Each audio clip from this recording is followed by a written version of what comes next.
Hindi mo na kailangan pang pumila ng pagkahaba-haba para lang makabili ng pandesal. Dahil pwedeng-pwede mo na nga rin tong gawin kahit nasa bahay ka lang. At alam nyo ba sa recipe na to, hindi na tayo gagamit pa ng itlog, ng gatas at kahit butter pa yan. First, isang malaking bowl, maglalagay tayo ng 1 1/2 cup na maligamgam na tubig. At sunod naman tayong maglalagay ng 3 tablespoon na puting asukal. Gagamitin tayo ng 3 teaspoon instant yeast. Haluin lang din natin ito hanggang sa tuluyan ng matunaw yung puting asukal na nilagay natin. At pagkatapos naman natin itong haluin, sunod naman natin itong tatakpan ng plastic or kahit cling wrap kung meron kayo. Takpan lang natin ito for 10 minutes. And after 10 minutes nga, sunod naman tayong maglalagay ng 4 1/2 tablespoon of cooking oil, 1/3 cup na puting asukal, maglagay din tayo ng 1 1/2 teaspoon na asin, at sunod naman natin itong hahaluin hanggang sa matunaw na yung nilagay nating puting asukal at asin. At ito na nga yung pinaka-last ingredient na gagamitin natin sa paggawa ng pandesal. Gagamit tayo ng 4 1/2 cup all-purpose flour or harina. So ayun lang po yung mga ingredients na gagamitin natin at makakagawa na tayo ng masarap na pandesal.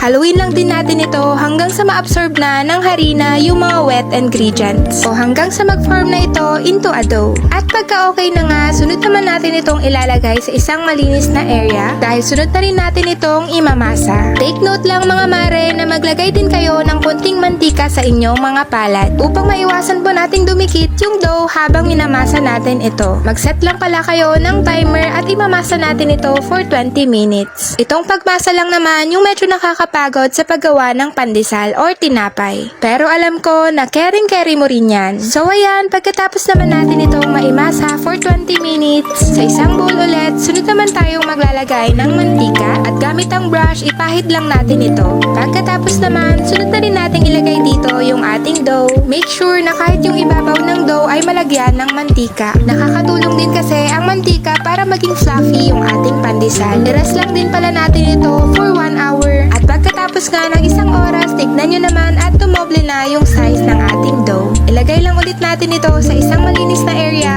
at sunod naman natin itong hihiwain into 2 at sunod naman natin itong hihiwain sa size ng pandesal na gusto natin. Para naman magmukhang pandesal talaga yung shape nito, gawin nyo lang din po yung gaya ng ginagawa ko sa video. And then bilugin lang din natin ito gamit ang ating kamay at pagkatapos nga natin itong maibilog lahat, sunod na rin tayong magko-coat at gagamit lang tayo dito ng color brown na breadcrumbs. Itong ganitong breadcrumbs pala ay na-order ko lang din sa Shopee. Kung interested din po kayo, i-click nyo lang yung link sa aking bio. At pagkatapos naman natin itong ma-coat lahat, i-rest ulit natin ito for another 1 hour. At pagkatapos nga ng isang oras, pwedeng-pwede na rin natin itong i-bake. Ilagay natin ito sa ating preheated oven at i-bake naman natin ito for 20 minutes at 180 degrees Celsius.